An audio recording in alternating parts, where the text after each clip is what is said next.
Hey guys, and welcome to Boho Jewel on YouTube. So I was working on some new pieces, and you can see some of them that I've already started trying to replace some things that I sold at a show last week, which was a lot of fun. And so I thought I'd stop in my process and kind of give you just a few little tips about how I actually make these little pendants and earrings. They're with bezel cups. And so if you ever worked with bezels, that one's got a pretty pattern on the back, so does that one. I actually just noticed that, caught me off guard. But bezels are basically just empty cups. So here's one that's just kind of a round bezel cup. So they're just little empty containers, and they're usually pretty thin. This one is unusual. I kind of found this little treasure, so I'm definitely having fun playing around with that. But bezel cups are fun. A lot of times the applications you'll see them used with are that someone puts a picture or photograph or a piece of paper in the background, and then you can buy matching pieces of glass to just glue on top, and it gives it dimension. I like to take it a little further than that, and I like to use bezels to get kind of creative and create little mixed media pieces. So here's some that are finished from yesterday. So you see where I put the papers in the background. It's really shiny. And then once you put the inclusions in and fill it with resin, the resin makes it look like it's really kind of behind glass, seals it up, makes it really lovely.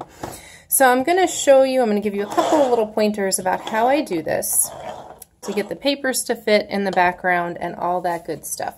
Now I do the same process with the large ones as I do with the small ones. This one right here, I use the smaller ones for earrings. You can see where the little loop is broken, so I just keep this one to do my little paper squishing. So what you'll do is you'll find a piece of paper, whatever kind of paper that has a pattern that you like. I like to use scrapbook papers. They're pretty heavy and sturdy. I've never had any issues with them bleeding in the resin or anything like that. And you find a spot that you want to put in your bezel, and you'll just kind of put the bezel on the back. So you can see that? Put the bezel on the back, and then you're just going to take your finger and kind of press in really gently. You don't have to get too crazy with it, but when you turn it over, see if the camera picks that up, you can see there's just a little bit of an indentation right there. So then you can use that as your guide to cut. I do the same thing with the larger ones. So from the back, I'll show you what it looks like from the back. So you just put it on the paper wherever you want it, and you just press the paper into it. Just really gently. This one might show up a little better. You can see this one where it's got the rougher edge where it kind of creates that pleat, so that's showing it a little bit better for you. And then you just take it, and I like to flip it over so that the patterns don't distract me and you can see the line a little better, and I just take my scissors and cut around. So I have one ready for you. So I cut this out a little earlier, and it fits right in the back. You might need to trim just a little bit still, a few little bits. But I always like to put just a little drop of glue in the bottom, just so that paper, and it really doesn't take much, just so that that paper does not slip and slide away from me while I'm working my other pieces. And give that a good little press. Smooth it out around the edges if you need to.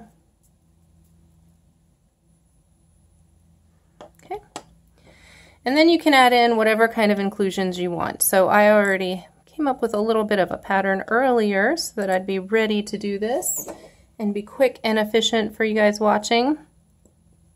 And I love to use these little steampunk inclusions, the little gears and other bits and pieces, little nuts and bolts, all that jazz. I really like to mix metals, gears with natural elements. I think that creates an interesting contrast. Okay, let's see how I had that. Yeah. So what I like to do, and I use this, oh, throw it around everywhere. Clumsy. I use Loctite glue.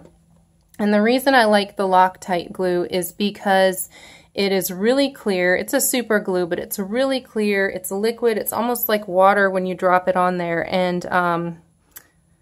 And it dries really, really quickly, and it dries super clear. So once I have all of my pieces where I want them, and I take my time doing that, I just add a little drops, just a couple of drops in a couple of key places. And I don't know how well the camera is going to pick it up. Sorry. trying to figure out the camera angle. But it will spread out just like water. So just one little drop right there will actually get all those pieces stuck.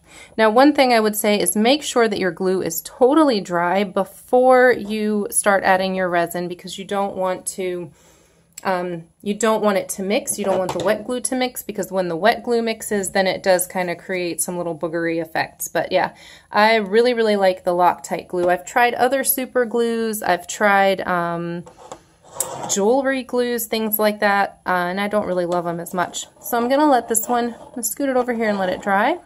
And I'm going to pull this one over and show you how to fill the resin into the cup very carefully. And see, I've glued these little guys onto the edges just to create some different effects.